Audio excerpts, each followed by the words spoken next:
Good morning mga kamalapo, welcome back to our vlog. So nandito tayo ngayon sa Bacolod at naglagay po tayo ng mga colonies na stainless bee dito sa Maze Organic Garden. So sinet up namin sila kagabi at ngayon ay subukan kong bisitahin yung mga bees.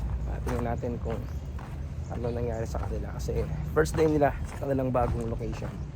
So ito yung location na pinaglagyan natin. This is a garden. Nakikita ninyo, maraming mga puno, maraming mga ornamental plants nandito. So for sure ang ating mga bees ay magso-survive, hopefully, dahil maganda naman yung location nila.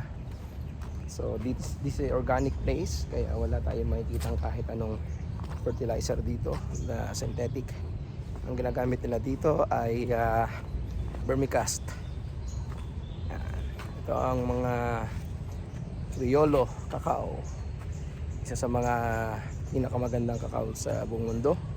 Ito ay high grade na cacao.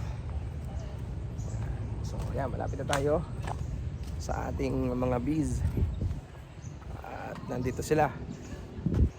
Binuksan natin sila kahapon, kagabi pala. So ngayon, check natin kung ano ang kanilang naging status. So far ay strong tong mga colonies na nandito. So tingnan natin kung ano ang naging itsura nila, how they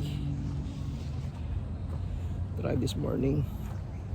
So makikita nyo ang ating mga colonies at ganito yung kanilang setup. Ipapababa na lang natin yung mga bahay nila soon. And makikita nyo kung gaano ka-strong yung mga colonies na dinadala natin dito sa mga bahay, sa mga customer natin. Makikita ninyo, wala pa akong nakikitang masyado na po-forage kasi ngayon pa lang wala, as you can see, wala pa tayong nakikitang may dalang pollen or anything kasi ngayong araw pa lamang sila matututong lumabas. We will see bukas kung ano ang naging improvement ng kanilang activity.